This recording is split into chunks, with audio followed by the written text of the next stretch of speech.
जितने लोग देख रहे हैं, आप सबसे एक छोटा सा आग्रह एवं निवेदन है कि आज का विषय जो है बड़ी गंभीर विषय है, बड़ा मूल विषय है। कर्तृत्व, हमको क्या करना चाहिए, भगवान का भजन किस प्रकार से करना चाहिए, और किस मन से जो भजन करता है तो उसका परिणाम क्या निकलता है। विषय और चर्चा जो है आज का यही है। मूल रूप से आज की कथा जो है अंत तक सबको सुनना चाहिए। जितने लोग जुड़े हुए हैं सब सुनेंगे तो निश्चित रूप से आज की जो कथा सुनेंगे तो सुन करके वो जीवन में अगर उतार लेंगे तो उनका कल्याण हो जाएगा। सबसे विनम्रतापूर्वक आग्रह है कि कथा सुनिए। भगवान के जितने भी आपको नाम आते हैं, आज देखना है हमको 8 लोग शायद 9 लोग देख रहे हैं, आपको भगवान के कितने नाम आते हैं, ठाकुर जी के कितने नाम आपको आते हैं, उतना जो है आप कमेंट करके बताइए। सबसे आग्रह है, ठाकुर जी के कितने नाम, या जिस भगवान की आप पूजा करते हैं उस भगवान के कितने नाम है, एक एक नाम जो है कमेंट कर करके जो है आप बताते जाइए और रिएक्शन देते जाइएगा। कल का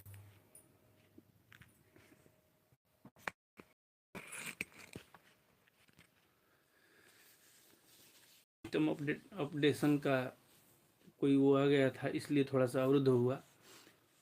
कल का विषय जो है, हम कहाँ रोके थे। कल हमारा जो मूल विषय था उस मूल विषय को हम कहाँ रोके थे। तो भगवान जो है अपनी माता जी को उपदेश कर रहे हैं, कपिल भगवान जो है अपनी माता जी को उपदेश कर रहे हैं और बता रहे हैं कि इस जीव की उत्पत्ति हो गई तो इसका जो है किस प्रकार से भगवत धाम में जो है या फिर परम तत्व में कैसे इसका मिलन होता है। अर्थात ये 84 लाख योनियों में आकर के और इस चक्र में जो है जो पड़ा रहता है उस चक्र कैसे छूट सकता है। तो उसी क्रम में जो है उन्होंने अतः भगवान का बता रहे हैं कि भगवान का भक्त जीव के स्वरूप को छिपा देने वाली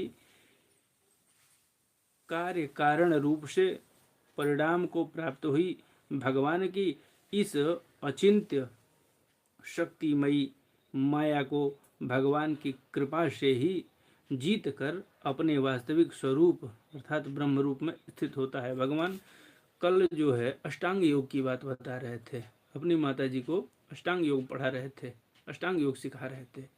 और उस अष्टांग योग में किस प्रकार से भगवान ने बताया कि पहले तो आसन चाहिए, आसन जीतना है, प्राणायाम करना सीख जाओ। प्राणायाम के 3 स्वरूप, एक नाक को पकड़ो, दूसरे दबा लो, एक से सांस खींचो, फिर उसको भी दबा करके बीच में रोको और यहाँ पे ध्यान करो। फिर जो है जो पहले दबाए थे उसको छोड़ करके सांस छोड़ो। तो श्वास का विजय पहले प्राप्त करो। फिर उसके बाद जो है यहाँ ध्यान, नाक पे जो है देख करके इसे ध्यान करो। यहाँ ध्यान करने के पश्चात जब यह ध्यान धीरे धीरे धीरे धीरे जो है यहाँ ध्यान लगाएंगे तो नेत्र बंद हो जाएगा। फिर जब यहाँ ध्यान करेंगे तो यहाँ भगवत स्वरूप जिस मूर्ति को जो है हम पूजते हैं वह मूर्ति का स्वरूप जो है यहाँ आकर के विराजमान होगा। उसी में जब चिंतन करेंगे तो भगवान के विराट स्वरूप का दर्शन होगा। दर्शन जब होगा तो जब स्थिरता धीरे धीरे बनी रहेगी तो सबसे पहले भगवान के चरण चिन्हों का ध्यान किया जाता है। इस प्रकार से जो है भगवान ने बताया पूरे शरीर का किस प्रकार से ध्यान किया जाता है। अष्टांग योग जो है माता जी को बता दिया। आज भगवान जो है भक्ति का मर्म और काल की महिमा का वर्णन भगवान अपनी माँ को कर रहे हैं, कह रहे हैं। देवहूति ने प्रश्न किया, सब अष्टांग योग की बात को सुन करके देवहूति ने प्रश्न किया, लक्षणम महदादीनां प्रकृते पुरुषस्य च स्वरूपम लक्ष्यते मीशां जेन तत्पारमार्थिकम। परमार्थ की बात आ गई।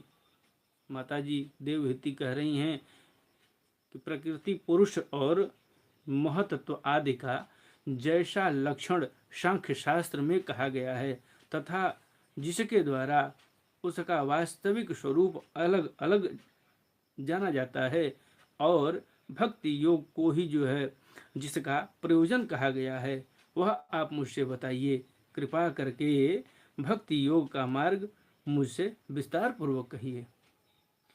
इसके सिवा जीवों को जन्म मरण रूपा अनेक प्रकार की गतियों का वर्णन कीजिए, जिनके सुनने से जीव को सब प्रकार की वस्तुओं से वैराग्य होता है। वैराग्य, प्रश्न ध्यान से सुनिएगा। आज देवहूति ने बड़ी गंभीर प्रश्न किया है, वह सब हम सबको जानने योग्य है, और मैं भी जो है एक अक्षर नहीं छोड़ने वाला हूँ बताने में, कोई कोर कसर नहीं छोड़ूंगा। समझिएगा आप लोग, जहाँ समझ में नहीं आएगा कमेंट करके जो है रोकिएगा और पूछिएगा भी, बताने का भी प्रयास करूंगा। जिसके भय से लोग शुभ कर्मों में प्रवृत्त होते हैं, और जो ब्रह्मादि का भी जो है शासन करने वाला है, उस सर्व समर्थ काल का रूप भी जो है आप मुझसे कहिए। ज्ञान दृष्टि से लुप्त हो जाने के कारण देहादि मिथ्या वस्तुओं से जिन्हें आत्माभिमान हो गया है, तथा बुद्धि के कर्म शक्त रहने के कारण अत्यंत श्रमिक होकर जो चीरकाल से अपार अंधकार में संसार में सोए पड़े हैं, इन्हें जगाने के लिए आप योग प्रकाशक सूर्य ही प्रकट हुए हैं। अतः आप हमारा जो है निरूपण करिए। बोले कालेश्वर रूपस्य परेशां च परस्यते स्वरूपं तत्कुर्वन्ति यद्धेतो कुशलं जना, यद्धेतो कुशलं जना।